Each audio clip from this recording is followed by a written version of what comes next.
السلام علیکم ورحمۃ اللہ وبرکاتہ۔ الحمد للہ رب العالمین والصلاة والسلام علی اشرف الانبیاء وسید المرسلین نبینا محمد وعلی آلہ وصحبہ اجمعین ومن تبعہم بإحسان الی یوم الدین۔ اعوذ باللہ السمیع العلیم من الشیطان الرجیم من ہمزہ ونفخہ ونفثہ۔ بسم اللہ الرحمن الرحیم۔ سیقول السفہاء من الناس ما ولاہم عن قبلتہم التی کانوا علیہا قل للہ المشرق والمغرب یہدی من یشاء الی صراط مستقیم۔ سب سے پہلے ہر طرح کی حمد و ثنا اللہ رب العزت کے لیے لائق اور زیبا ہے، جس نے تفسیر قرآن کی اس مجلس میں جمع ہونے کی ہم کو توفیق نصیب فرمائی ہے۔ ہمارے بہت سارے احباب اس وقت ہم کو لائیو موبائل پر بھی سن رہے ہیں۔ آپ حضرات تو یہاں مسجد میں تشریف فرمائیں، اور میں یہ چاہتا ہوں کہ جو ہماری مجلس ہوتی ہے تفسیر کی، اس کے آغاز ہی میں آپ یہ نیت کر لیں کہ یہ مجلس جو ہے وہ کوئی عام مجلس نہیں ہے، بلکہ یہ ایک اعلیٰ درجے کی عبادت کی مجلس۔ تو آپ یہاں پر جو بیٹھے ہیں، آپ کا یہاں پر بیٹھنا، اس کا ایک ایک لمحہ، ایک ایک سیکنڈ جو ہے وہ اگر نیت میں اخلاص ہے تو انشاءاللہ تعالی عبادت میں شمار ہوگا، ہے نا۔ دنیا کے عظیم ترین کاموں میں سب سے عظیم کام کیا ہے؟ اللہ کے کلام کو پڑھنا اور پڑھانا۔ اللہ کے نبی صلی اللہ علیہ وسلم نے فرمایا خیرکم من تعلم القرآن وعلمہ، تم میں سب سے بہترین وہ ہیں جو قرآن پڑھتے اور پڑھاتے ہیں۔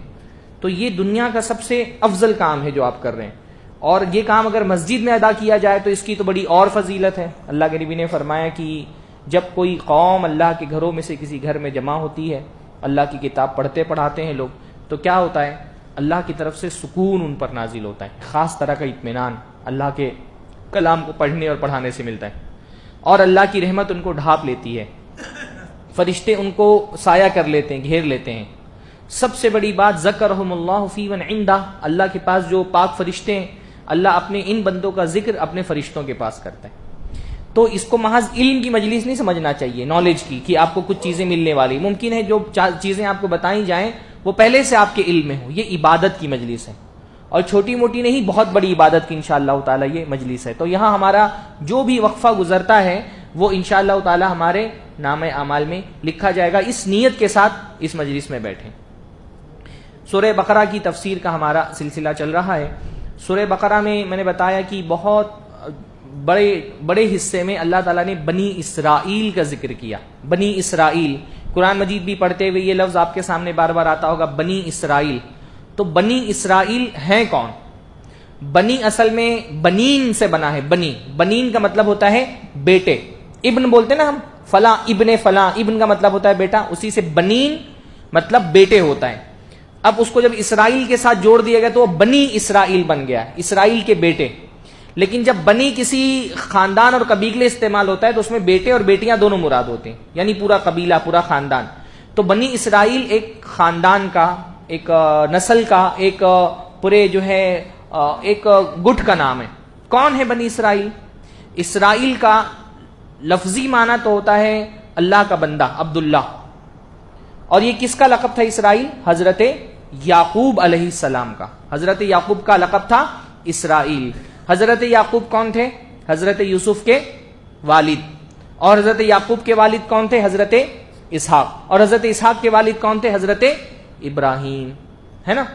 یہ چار جو ہیں نسلیں ہیں انبیاء کی، جو چار نسلوں تک کے برابر نبوت ان میں ایک کے بعد دوسروں کو ملی۔ سب سے پہلے حضرت ابراہیم، پھر ان کے بیٹے اسحاق بھی نبی، اسحاق کے بیٹے یعقوب بھی نبی، اور یعقوب کے بیٹے یوسف بھی نبی۔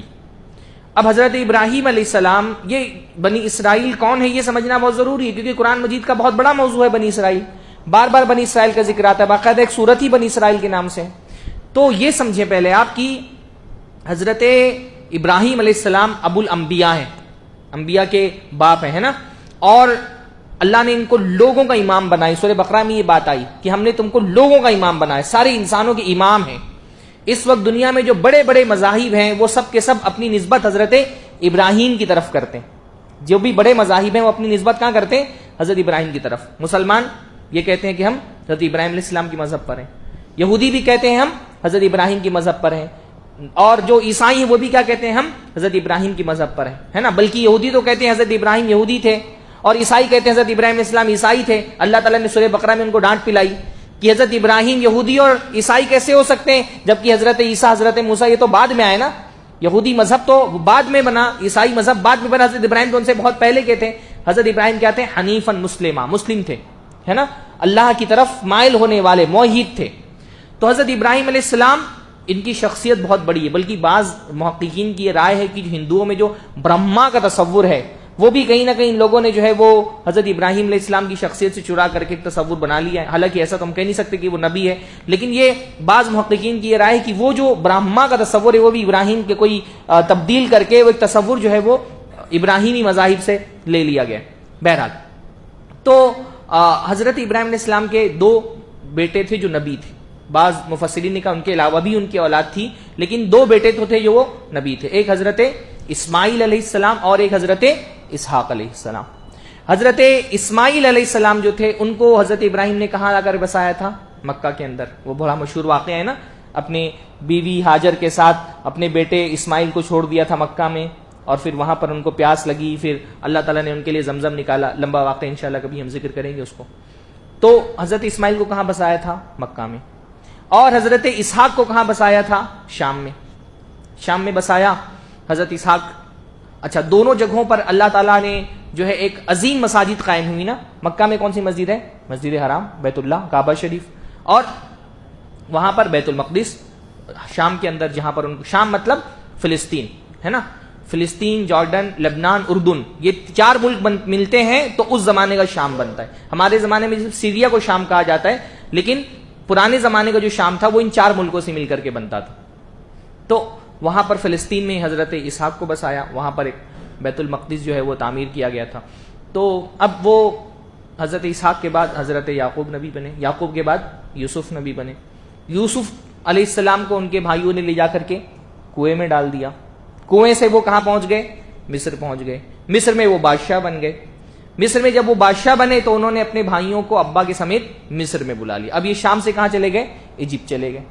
وہاں پر حضرت یوسف علیہ السلام کی نسل میں کچھ دن بادشاہت چلی. اس کے بعد کیا ہوا؟ ایک بغاوت ہوئی, اور جو وہاں کا مقامی خاندان تھا وہ حکومت میں آ گیا, جس کے بادشاہ کو فرعون کہا جاتا ہے.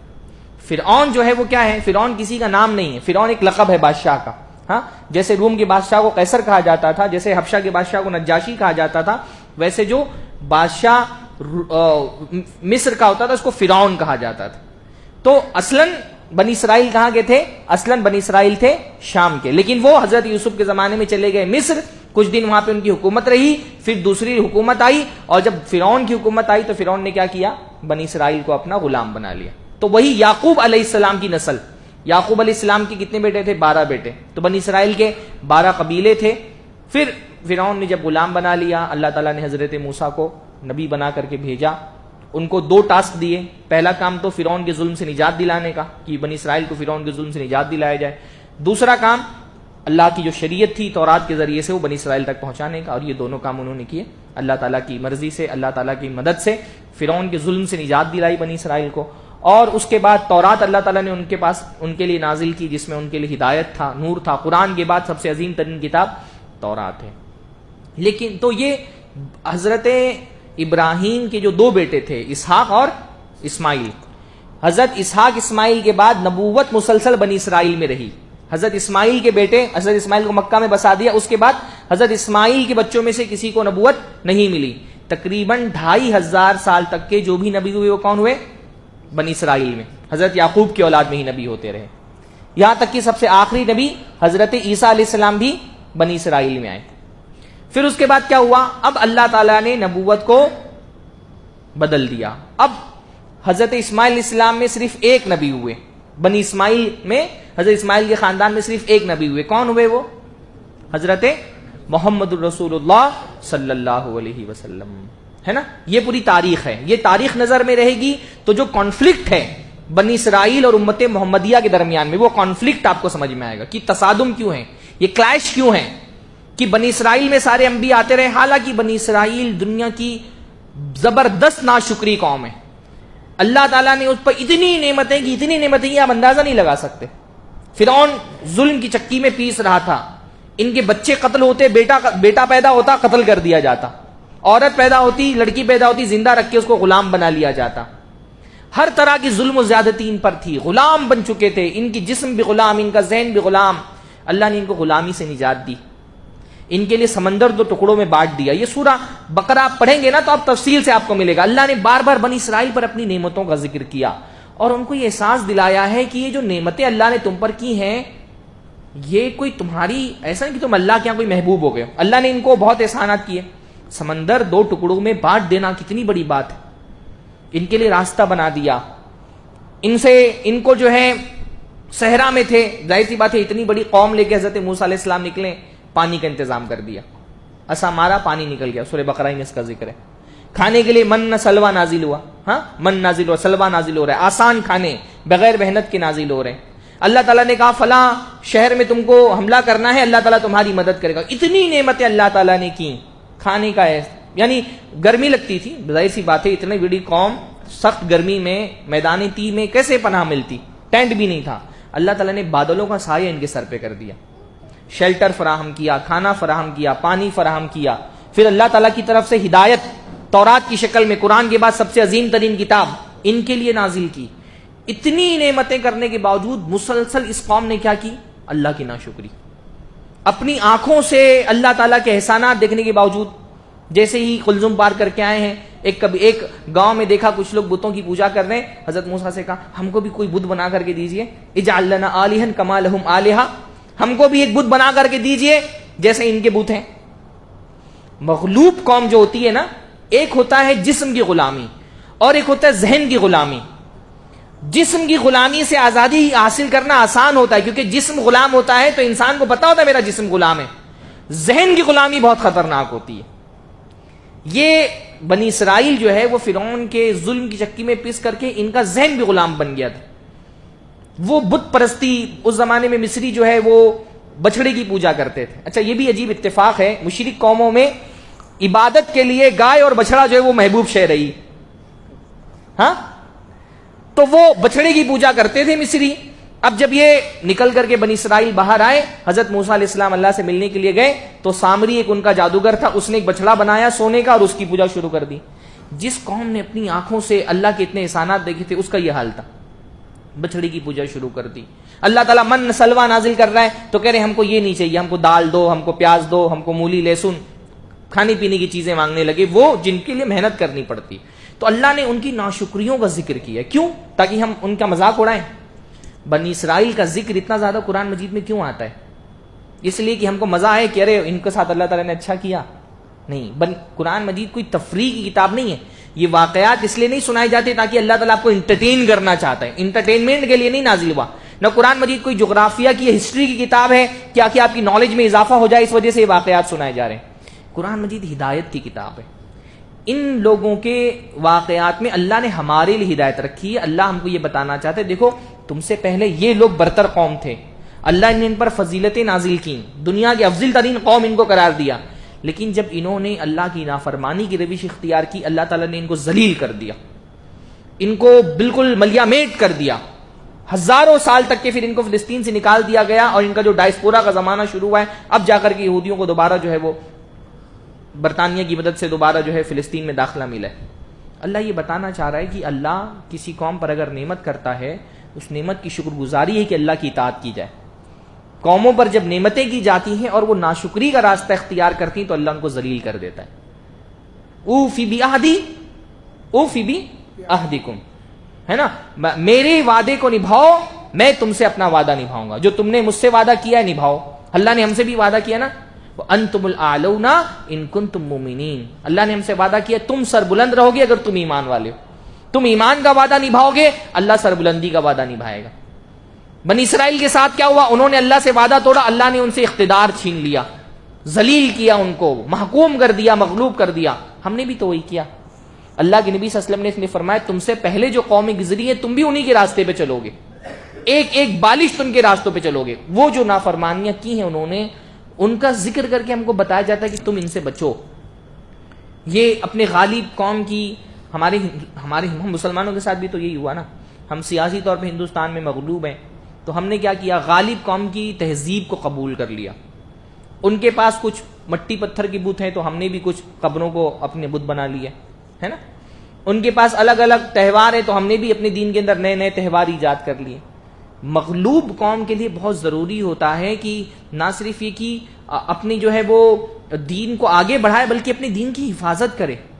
دین کو جو نظریاتی سرحدیں ہوتی ہیں، دینی سرحدیں، ان کی حفاظت کرے. تو یہ بنی اسرائیل جو ہے، ان کو کیا نہیں پتا تھا کہ محمد صلی اللہ علیہ وسلم اللہ کے نبی ہیں؟ پتا تھا. اللہ نے فرمایا یعرفونہ کما یعرفون ابناءہم. یہ یہودی، کیونکہ یہودیوں کی کتاب میں باقاعدہ اس بات کی پیشین گوئیاں موجود تھیں کہ ایک نبی آئیں گے، ان کی صفات کیا ہوں گی، ان کی کوالٹیز کیا ہوگی. جب محمد صلی اللہ علیہ وسلم آئے، اللہ بلکہ سورہ بقرہ میں اللہ نے فرمایا وَكَانُوا يَسْتَفْتِحُونَ عَلَى الَّذِينَ كَفَرُوا، ہاں، کہ یہ جو بنی اسرائیل کے لوگ تھے، یہودی عرب میں کہیں کہیں تھے، ہر جگہ نہیں تھے. خاص طور پہ مدینہ میں یہودیوں کے 3 بڑے قبائل تھے، ہاں، بنو قینقاع، بنو نضیر اور بنو قریظہ. یہ یہودی اس زمانے میں کیا کرتے تھے، انصار کے جو لوگ تھے، اوس اور خزرج کے لوگ جو پہلے کافر تھے، یہ آپس میں لڑائی کرتے تھے اوس اور خزرج کے لوگ. اور یہودی کیا کرتے تھے، ان کے حلیف تھے، ان کو پہلے لڑاتے تھے، پھر جب یہ لڑتے تھے تو ان کو پیسے کی ضرورت ہوتی تھی، سود پر رقم دیتے تھے، ہتھیار بیچتے تھے سود پر. آپ دیکھیے کل بھی یہودیوں کی اکانومی وہی تھی، آج بھی یہودیوں کی اکانومی وہی ہے. 2 ملکوں کو لڑاؤ اور لڑانے کے بعد کیا کرو، ان کو ہتھیار بیچو، سود پر پیسے دو، سود پر ان کو لون دو. پہلے زمانے میں بھی یہی کرتے تھے. اور حالانکہ یہودی اتنے طاقتور نہیں تھے جتنے اوس اور خزرج کے لوگ. تو یہ یہودی کہا کرتے تھے ایک نبی آنے والا ہے ہمارا، جب وہ نبی آ جائے گا تو ہم پورے عرب کو فتح کر لیں گے، تم کو ہم ہرا دیں گے تب. لیکن ان کو کیا امید تھی کہ جو نبی آئیں گے آخری، وہ بنی اسرائیل میں آئیں گے، حضرت یعقوب کی اولاد میں. اور آخری نبی کہاں آ گئے، بنی اسماعیل میں آ گئے، حضرت اسماعیل کی اولاد میں آ گئے. بس یہی ایک تعصب تھا خاندان کا، جس کی وجہ سے انہوں نے اللہ کے نبی کو نبی تسلیم کرنے سے انکار کر دیا کہ ہم کو تو نبی چاہیے تھا بنو اسرائیل میں، یہ تو آگے بنو اسماعیل میں. اور عرب کے جو لوگ تھے بنی اسرائیل، ان کو بہت گری ہوئی نگاہ سے دیکھتے تھے. یہود جو ہے نا، وہ ایک مذہب سے زیادہ ایک خاندان، اور خاندانی تعصب ان کے اندر کوٹ کوٹ کے بھرا ہوا ہے. یہ ان کو امی کہتے تھے نا، امی، ان پڑھ لوگ ہیں، ہم اہل کتاب ہیں، ہم کو کتاب دی گئی ہے، اور یہ امی لوگ ہیں. تو جن کو یہ امی کہا کرتے تھے کہ یہ پڑھنا لکھنا نہیں جانتے، ان میں ہی کوئی نبی آ گیا، یہ کیسے مان سکتے تھے؟ تو اس لیے انہوں نے جو ہے تعصب کی بنیاد پر اللہ کے نبی صلی اللہ علیہ وسلم کو نبی ماننے سے انکار کر دیا. قرآن مجید میں یہ سورہ بقرہ کا بڑا اہم موضوع ہے کہ تم جانتے ہو، ایسے پہچانتے ہو جیسے اپنے بچوں کو پہچانتے ہو. یعرفونہ کما یعرفون ابناءہم، اپنے بچوں کی طرح، جیسے اپنے بچوں کو آدمی پہچان جاتا ہے نا، 100 بچوں میں بھی اپنا بچہ ہو تو پہچان جائے گا، ویسے ہی اللہ کے نبی کو پہچانتے کہ یہ وہی نبی ہیں جن کے آنے کی بشارتیں ہماری کتاب میں ہیں. لیکن کیوں نہیں مانا؟ کہ ہمارے خاندان میں سے کیوں نہیں. خاندانی تعصب کتنی خطرناک چیز ہوتی ہے. ہمارے اندر بھی ہے، ہمارے اندر بھی یہی بات ہے، میں خان، میں چودھری، ہاں، وہ میں انصاری، میں صدیقی، میں فلاں، میں دھماکہ. کیا ہے یہ ہندوؤں کی تہذیب ہے، یہ ہندوؤں کے اثرات ہیں.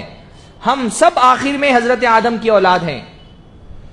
یہ دین اللہ تعالیٰ نے نازل کیا، یہ تو خاتمہ کرنے کے لیے تھا ان چیزوں کا. ذات، برادریاں، ان کی بنیاد پر جو امتیاز، دیکھیے اللہ، ذات برادریاں ہوتی ہیں، سرنیم ہوتے ہیں. یہ سرنیم کیا ہے؟ اللہ نے فرمایا لِتَعَارَفُوا، تاکہ ایک دوسرے کو پہچان ہو جائے. پھر تم خان ہو، تم صدیقی ہو، تم انصاری ہو، کیا ہے؟ صرف ایک پہچان ہے. اللہ نے فرمایا کلکم من آدم وآدم من تراب، تم میں سے ہر کوئی آدم کی اولاد ہے، آدم مٹی سے بنے تھے. کسی کو تم حقیر سمجھتے ہو کہ فلاں برادری سے ہے، وہ تمہارا بھائی ہے کہیں نہ کہیں جا کر کے، یا تم یہ سمجھتے ہو کہ تم آدم کے علاوہ کسی اور کی اولاد ہو. ہاں، آخر وہ تمہارا بھائی ہے، کہیں نہ کہیں جا کر کے تمہاری نسل اس نسل سے جا کے مل جائے گی. ہم کو تو ہندوستانی مسلمان ہونے کی حیثیت سے اپنی دعوت کا مرکزی موضوع بنانا چاہیے تھا کہ ہمارے اسلام میں کوئی ذات برادری نہیں ہے، کوئی دلت ہے، کوئی چمار ہے، اسلام قبول کر لے، وہ ہمارے ساتھ بیٹھ کے کھائے گا، ہمارا بھائی بن گیا. وہ اللہ کے نبی صلی اللہ علیہ وسلم نے اپنے پیروں سے پامال کر دیا ان چیزوں کو. قریش سب سے اعلیٰ خاندان مانا جاتا تھا عربوں کا. اللہ کے نبی صلی اللہ علیہ وسلم نے اپنی پھوپھی ذات بہن زینب کی شادی کس سے کرا دی؟ زید بن حارثہ سے، جو آزاد کردہ غلام تھے، آزاد کیے ہوئے غلام، یعنی کوئی خاندان، چھوٹا خاندان بھی نہیں، بلکہ غلام تو سب سے نیچے طبقے کے ہوتے تھے، وہ آزاد کردانے کے باوجود ان پر ٹیگ لگا رہتا تھا کہ آزاد کیے ہوئے غلام ہیں، ان سے کیوں شادی کرا دی؟ تاکہ یہ رسمیں ختم ہوں. ہمارے اندر ختم ہی نہیں ہو رہی، اللہ کے نبی اس کو ختم کرے، ہمارے اندر ہی ختم ہو رہی ہے. بعض ہمارے دوست احباب، ہمارے پاس میں رشتہ آفیشلی نہیں لگاتا ہوں، کوئی میں ایجنٹ نہیں ہوں، بعض احباب کہتے ہیں کہ میری بیٹی ہے، کوئی کہتا ہے میرا بیٹا ہے، تو میں تعارف کرا دیتا ہوں، بایو ڈیٹا وغیرہ شیئر کرا کے چھوڑ دیتا ہوں، آپ اپنا دیکھ لو اپنے حساب سے. بعض احباب کا مزاج دیکھا، 30 سال کی لڑکیاں ہو گئیں، 35 سال کی لڑکیاں ہو گئی ہیں، شادی نہیں کر رہے. کیوں؟ فلاں خاندان کا چاہیے، یہ برادری چاہیے. ارے بھائی، ایک صاحب سے تو میں بڑا تعجب ہوا، انہوں نے کہا خان چاہیے، تو میں نے ایک رشتہ بتا دیا، چلو آپ کر لو اسی حساب سے. کہا خان تو بہت لوگ لکھتے ہیں، کون سے والے خان ہیں؟ خان کون سے والے؟ اللہ اکبر. کتنی لکیریں ہم نے اپنے آپس میں بانٹ دی ہیں، کتنی لکیروں میں امت کو بانٹ دیا ہے ہم نے. پھر ہم سوچتے ہیں اللہ تعالیٰ کی مدد کیوں نہیں آ رہی. تو یہ خاندانی تعصب تھا جس نے بنی اسرائیل کو ہدایت قبول کرنے سے انکار کر دیا. اچھا، اب جب تک کہ نبوت بنی اسرائیل میں رہی تب تک کہ قبلہ کیا رہا؟ بیت المقدس، کیونکہ نبی جو ہے وہ وہیں سے آتے رہے. اب نبوت کہاں ٹرانسفر ہو گئی تھی؟ بنو اسماعیل میں. تو اصولاً کیا ہونا چاہیے تھا؟ اب قبلہ بھی کعبہ کو بنا دیا جائے، کیونکہ اب نبوت یہاں آ گئی تھی نا. لیکن فوراً ایسا نہیں ہوا. اللہ کے نبی جب تک مکہ میں رہے تو یوں ہے نا کہ مکہ کے بعد یہاں مدینہ، اور مدینہ سے شمال میں بیت المقدس شام. تو اللہ کے نبی صلی اللہ علیہ وسلم جنوب میں تھے تو وہ شمال کی طرف چہرہ کر کے نماز پڑھتے تھے، تو سامنے اللہ کے نبی صلی اللہ علیہ وسلم کے مکہ بھی رہتا تھا اور کعبہ بھی رہتا تھا اور بیت المقدس بھی رہتا تھا. جب تک اللہ کے نبی یہاں رہے ایسا پڑھتے رہے. اب جب مدینہ میں آ گئے تو بالکل اپوزٹ سائڈ میں کعبہ اور بالکل اپوزٹ سائڈ میں بیت المقدس. تو اللہ کے نبی صلی اللہ علیہ وسلم نے تقریباً 17 مہینوں تک کے بیت المقدس کی طرف چہرہ کر کے نماز پڑھی. لیکن اللہ کے نبی کے دل میں تمنا تھی کہ اب قبلہ تبدیل کر دیا جائے. کتنی پیاری بات اللہ نے فرمائی، قد نرى تقلب وجهك في السماء فلنولينك قبلة ترضاها. اللہ کے رسول قد نرى، ہم دیکھ رہے تھے، تقلب وجهك في السماء، کہ آپ کے چہرے بار بار آسمان کی طرف پلٹ رہے ہیں، آپ سوچ رہے ہیں کہ کب حکم نازل ہوگا، کب قبلہ تبدیل ہوگا. فلنولينك قبلة ترضاها، تو اللہ کے رسول جس قبلے کو آپ پسند کرتے تھے ہم نے آپ کو اس کی طرف پھیر دیا. اللہ کے نبی پسند، یہاں ایک بڑی پوائنٹ والی بات میں بتانا چاہتا ہوں. اللہ کے نبی کیا چاہتے تھے؟ قبلہ کعبہ بنا دیا جائے. تو اللہ کے نبی خود کیوں نہیں بنا لیا؟ اللہ کے نبی اختیار میں نہیں تھا. اللہ کے نبی جانتے تھے کہ میں نہیں کر سکتا، یہ اللہ تعالیٰ ہی کر سکتا ہے. فَلَنُوَلِّيَنَّكَ قِبْلَةً تَرْضَاهَا. اس سے کیا پتہ چلا؟ بدعت حسنہ کوئی چیز نہیں ہوتی ہے اپنی مرضی سے کچھ بھی دین میں بنا لو. ہمارا دل بولتا ہے فلاں دن عید ہونی چاہیے، فلاں دن شب برات ہونی چاہیے، اور فلاں دن رات میں جاگنے کی فضیلت ہونی چاہیے. اپنی مرضی سے دین میں آپ اللہ کے نبی نہیں کر سکتے. اللہ کے نبی چاہتے ہیں قبلہ تبدیل ہو جائے، پر اختیار میں نہیں ہے اپنے. دعا کر رہے ہیں اللہ سے، دیکھ رہے ہیں امید سے اللہ تعالیٰ کی طرف کی کب یہ حکم تبدیل ہوگا. تو یہ جو تحویل قبلہ ہے یہ اللہ کے نبی کی سیرت کا بڑا اہم واقعہ تھا، کیونکہ بنی اسرائیل اس کے بعد تل ملا گئے کہ یہ قبلہ ہی تبدیل ہو گیا، یہ نیا مذہب آگے جس کا، کیونکہ وہ ان کی جو عقیدتیں تھیں وہ تو بیت المقدس سے وابستہ تھیں، مسلمانوں کی بھی وابستہ ہیں. بھائی بیت المقدس ہمارا قبلہ اول ہے. اللہ کے نبی نے 17 مہینے تک کے مدینہ آنے کے بعد اس کی طرف، بلکہ سمجھیے مکہ کے بھی دور میں اللہ کے نبی نے وہاں چہرہ کر کے نمازیں پڑھی ہیں. اس پر مسلمانوں کا حق زیادہ ہے، کیونکہ عیسیٰ علیہ السلام مسلم تھے، حضرت موسیٰ علیہ السلام سارے انبیاء اسلام لے کر کے آئے، تو ہمارا حق بیت المقدس پہ زیادہ ہے نا. اللہ تعالیٰ اس پاک زمین کو، جو برکت والی زمین ہے، اللہ تعالیٰ ملعون یہودیوں اور ناپاک یہودیوں کے قبضے سے اللہ تعالیٰ اس کو آزاد فرمائے. دعائیں اس رمضان میں خاص طور پہ اپنے فلسطینی بھائیوں کو اپنی دعاؤں میں یاد رکھیں. تو اللہ تعالیٰ نے وہ جو قبلہ تبدیل کیا، یہ بہت بڑا مسئلہ بن گیا تھا، کیونکہ بڑی بات تھی نا. ایک چیز ایک زمانے سے ایک رواج ہوتا ہوا آیا ہے، اس کو توڑنا بہت بڑی بات ہوتی ہے. لیکن صحابہ کا معاملہ دیکھیں آپ، اللہ نے فرمایا کہ وما جعلنا القبلة التي كنت عليها الا لنعلم من يتبع الرسول ممن ينقلب على عقبيه، کہ ہم چاہتے تو قبلہ پہلے ہی تبدیل کر دیتے. اتنا لمبا ہم نے کیوں کھینچا؟ ہم نے پہلے کیوں کہا کہ آپ بیت المقدس کی طرف چہرہ کر کے نماز پڑھیں؟ تاکہ جب تبدیل ہو قبلہ تو ہم دیکھیں کہ کون لوگ رسول کی بات ماننے والے ہیں. ہاں، خاندانی رواج رسمیں توڑ کر کے دین کی طرف آ جانا، ایک چیز چلتی ہوئی آ رہی ہے اس کو توڑنا بڑا مشکل کام ہوتا ہے. صحابہ نے کیسے عمل کیا؟ نماز کے درمیان میں کسی نے آ کر کے کہا کہ قبلہ تبدیل ہو گیا، نماز میں ہی قبلہ تبدیل کر لیا. سبحان اللہ. ہاں مسجد قبلتین، آپ لوگوں نے اگر عمرہ کرنے گئے تو آپ لوگوں نے دیکھا ہوگا کہ وہ مسجد جہاں پہ ایک وقت نماز میں دو قبلوں کی طرف چہرے کیے گئے، نماز کے درمیان میں آ کے خبر دی کہ قبلہ تبدیل ہو گیا، نماز کی حالت میں ہی قبلہ چینج کر لیا اپنا. تو یہ صحابہ تھے.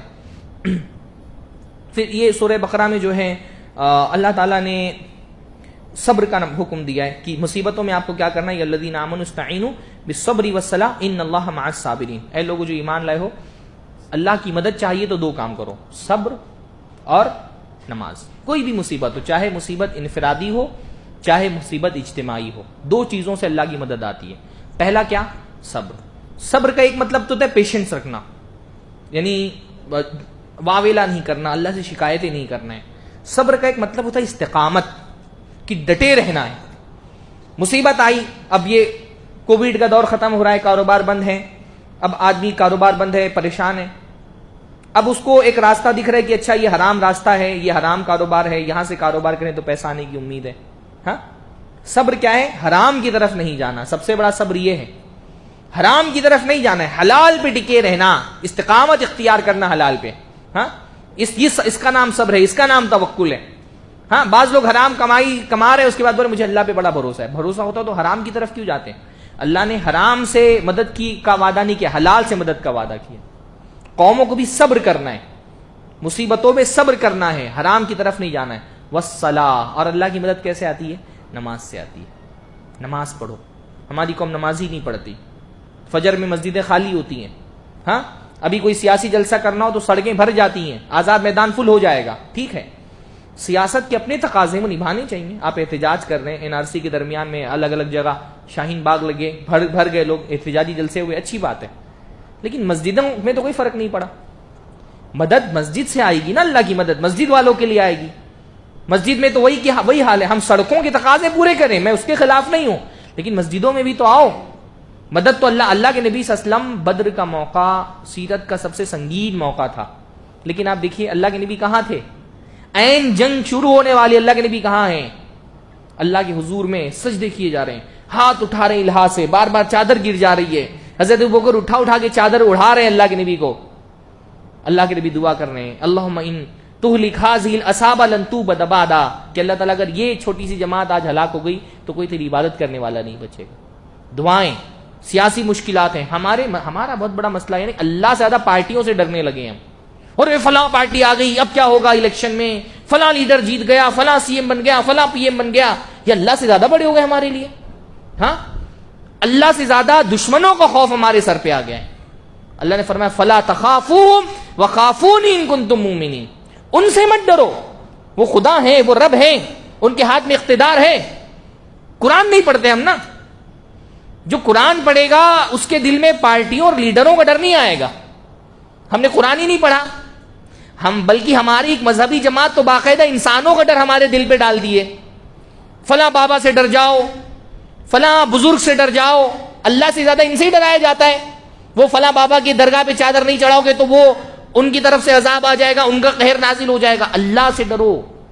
فلا تخافوہم وخافونی ان کنتم مؤمنین، ان سے مت ڈرو، مجھ سے ڈرو اگر ایمان والے ہو تو. یہ ڈر اللہ کا ڈر ہونا چاہیے. ہم تو وہ لوگ ہیں نا، ہم کیا دعا تؤتی الملک من تشاء وتنزع الملک ممن تشاء. اللہ تو جس کو چاہتا ہے اقتدار دیتا ہے، تو جس سے چاہتا ہے اقتدار چھین لیتا ہے. پارٹیوں کی کیا حیثیت ہے؟ ہم نے اپنی آنکھوں سے میں نے اپنی چھوٹی سی 35 سال کی زندگی میں کتنے لوگوں کو دیکھا ہے جو اقتدار کے اس صدام کو نہیں دیکھا ہم لوگوں نے. کیا حال تھا صدام کا، کیا جاہو جلال تھا، کیا ہیبت تھی، کیا روب تھا، کس حالت میں موت آئی اس کی. قذافی کو نہیں دیکھا ہم نے لیبیا کے. ہاں چھوٹی چھوٹی پارٹیاں سیٹنگ سے جیت جا رہی ہیں الیکشن، مسلمان ڈر گیا. قذافی اس کے ٹینٹ کروڑوں کے ہوتے تھے، کس حالت میں موت آئی. قذافی مر رہا تھا نا، اس کو زندگی کی بھیک نہیں مانگ رہا تھا، پانی مانگ رہا تھا، پانی، کہ مرنے سے پہلے مجھے پانی دے دو. آپ سوچیں قذافی کا کیا جاہو جلال تھا، پانی نہیں ملا پینے کے لیے اس کو. کہنے کا یہ مطلب ہے کہ اللہ سے ڈرو، اور اللہ سے اگر ڈر ہے تو پھر اللہ کی مدد مسجدوں کے اندر آئے گی. تو یہ اللہ تعالیٰ نے فرمایا. اللہ تعالیٰ نے صفا مروہ کے بارے میں فرمایا کہ اللہ کی نشانیوں میں سے ایک نشانی ہے. اللہ تعالیٰ نے بتایا سورہ بقرہ ہی کے اندر کہ وَلَنَبْلُوَنَّكُمْ بِشَيْءٍ مِّنَ الْخَوْفِ وَالْجُوعِ وَنَقْصٍ مِّنَ الْأَمْوَالِ وَالْأَنفُسِ وَالثَّمَرَاتِ وَبَشِّرِ الصَّابِرِينَ. کہ اللہ تعالیٰ تم نے ایمان لائے ہو تو ایمان لانے کے بعد تم کو آزمایا جائے گا. الگ الگ طرح کی آزمائشیں آئیں گی، کبھی مالی پریشانی آئیں گی، کبھی خوف آئے گا، کبھی جو ہے وہ بھوک آئے گی، الگ الگ پریشانیوں سے اللہ تعالیٰ آزمائے گا، اور صبر کرنے والوں کے لیے اللہ تعالیٰ نے بشارت رکھی ہے۔ اسی طرح سے اللہ تعالیٰ نے سورہ بقرہ ہی کی آیت نمبر 172 بڑی پیاری آیت ہے، ابھی کیونکہ ایک امت نئی تشکیل پا رہی ہے، اللہ کے نبی صلی اللہ علیہ وسلم جب تک مکہ میں رہے تو زیادہ تر جو دین کے بنیادی عقائد تھے ان کی طرف ان پہ گفتگو کو موضوع بنایا گیا، گفتگو کا موضوع اس کو بنایا گیا، توحید، آخرت، رسالت۔ اب جب مدینہ میں آ گئے تو ایک اسلامی معاشرہ قائم ہو گیا ہے، ایک اسلامی ریاست بن گئی ہے، ایک اسلامی ملک بن گیا ہے۔ اب جو جاہلیت کی چیزیں تھیں ان کو پیوریفائی کیا جا رہا ہے آہستہ آہستہ، طلاق میں جو جاہلیت والی چیزیں تھیں، نکاح کے اندر جاہلیت والی چیزیں تھیں، کھانے پینے میں جاہلیت والی چیزیں تھیں، تو یہ بہت اچھا پیوریفیکیشن آپ کو سورہ بقرہ میں دیکھنے ملتا ہے۔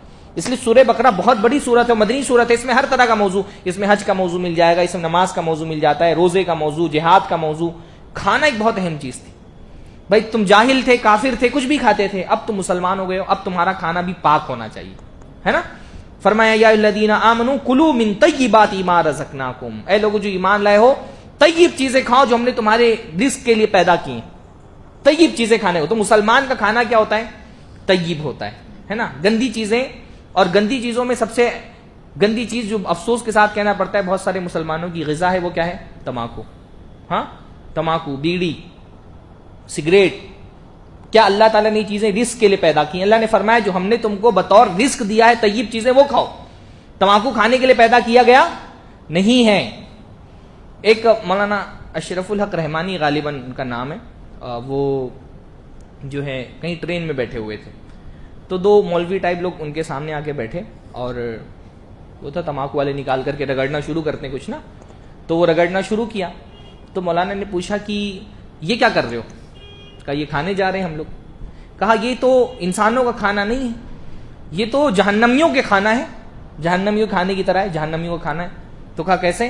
تو کہا دیکھو قرآن مجید میں جو ہے اللہ تعالیٰ نے جہنمیوں کے کھانے کی صفت کیا بیان فرمائی ہے؟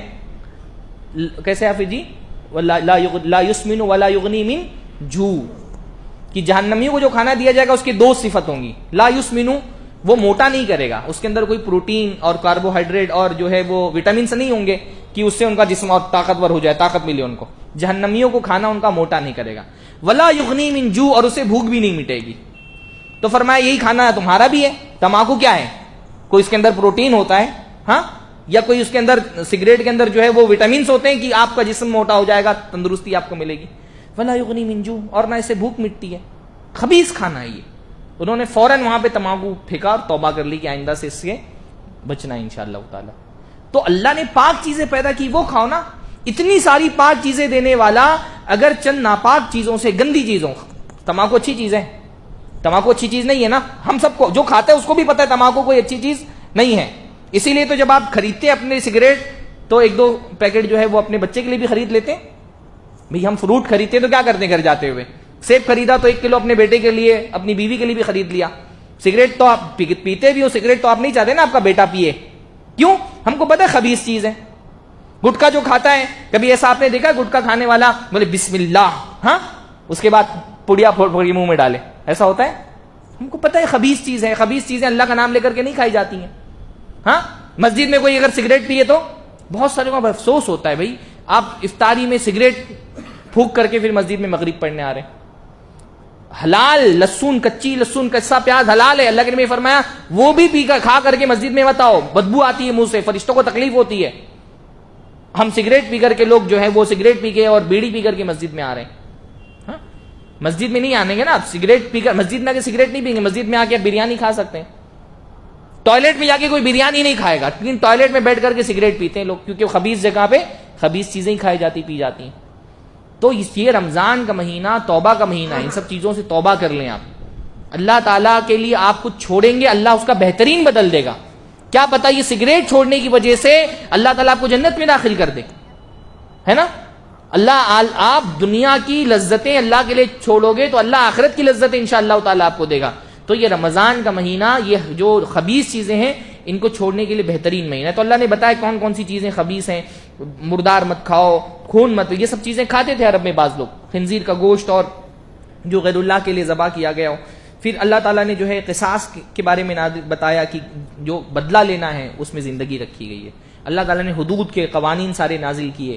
اس لیے جو شرعی حدود ہیں، جو ایک تو شریعت پہلے ایک ذہن بناتی، ہمیشہ شریعت نے پہلے قانون نہیں بنایا. 13 سال تک اللہ کے نبی صلی اللہ علیہ وسلم نے کیا کیا؟ پہلے ذہن بنایا لوگوں کا، تقویٰ، طہارت، نماز، زکوٰۃ، ان کے ذریعے سے پہلے پیوریفائی کیا گیا. اس کے بعد پھر حدود بھی رکھے کہ کسی کو قتل کرو گے تو اس کے بدلے میں قتل کر جائے، قتل نہ بھی کر دی جاؤ تو بہت بڑی دیت ہے، زندگی بھر کی کمائی اس کی دینی پڑے گی، بلڈ منی جس کو کہتے ہیں. تو اس کے احکام نازل ہوئے. روزے کے بارے میں فرمایا کہ یہ سورہ بقرہ ہی میں روزے کی آیتیں نازل ہوئی. اللہ نے فرمایا تم پر روزے فرض کیے گئے، تم سے پہلے کے لوگوں بھی فرض کیے گئے تھے. کیوں؟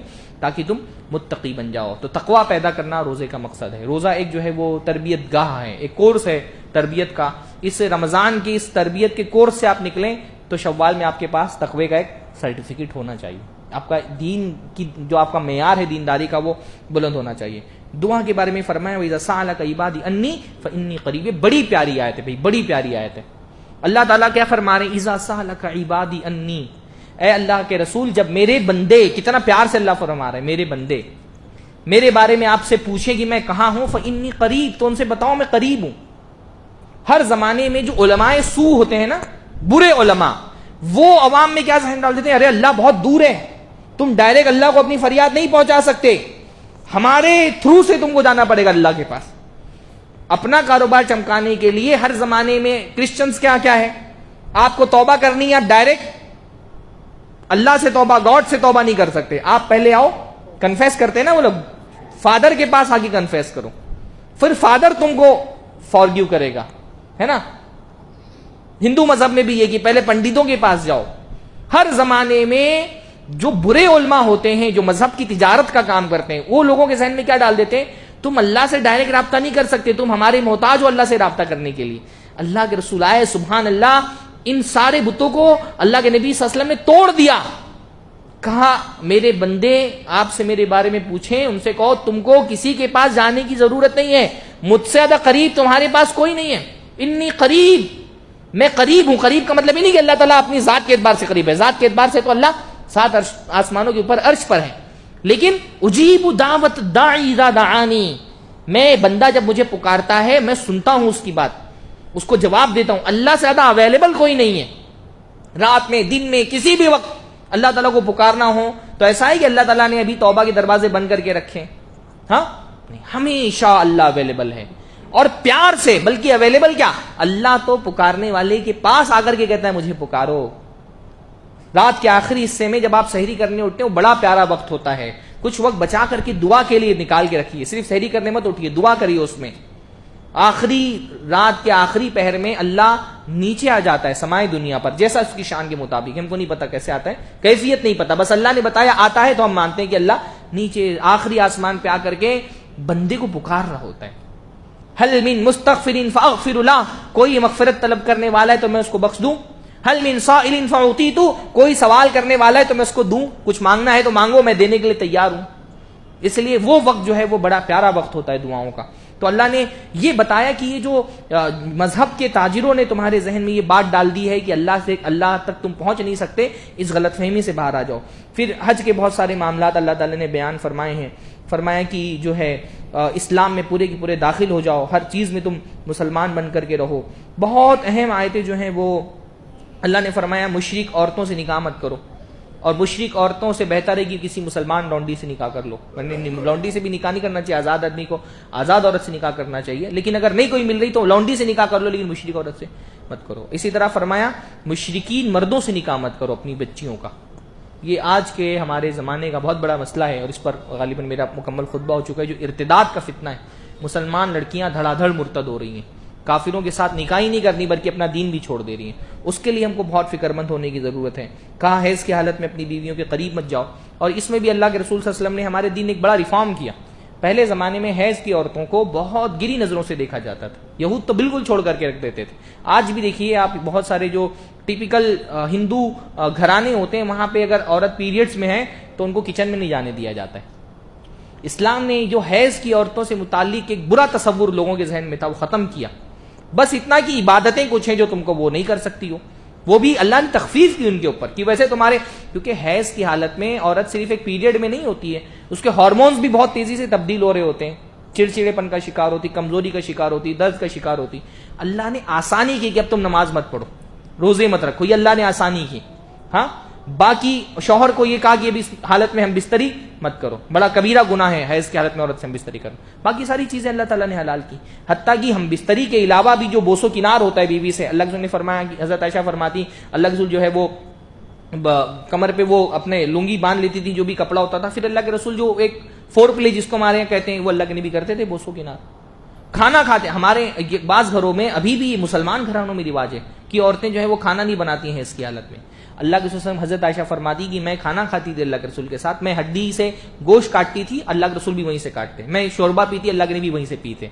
تو یہ جو حیض والی عورتوں کے بارے میں، مینسز والی عورتوں کے بارے میں غلط تصور تھا باطل مذاہب میں، اس کو اسلام نے ختم کیا کہ یہ وہ تکلیف کے ایام ہوتے ہیں، ان ایام میں بس عورتوں کے قریب مت جاؤ. نماز، اچھا عورتوں کو بھی بس بعض عبادتیں، طواف نہیں کر سکتی ہیں، نماز نہیں پڑھ سکتی، کچھ عبادتیں نہیں کر سکتی، باقی ساری عبادتیں بھی اللہ نے ان کے لیے حلال کی ہیں. طلاق کا بہت تفصیلی حکم جو ہے وہ اس صورت میں بیان کیا گیا ہے، لیکن وقت میرا ختم ہو گیا تو انشاءاللہ تعالیٰ کل میں کچھ باتیں وہ جو آخری پارے میں سورہ بقرہ کے دوسرے پارے کے آخر میں طلاق سے متعلق جو بعض ایک احکام ہے وہ انشاءاللہ میں کل کے درس میں آپ کے سامنے رکھوں گا.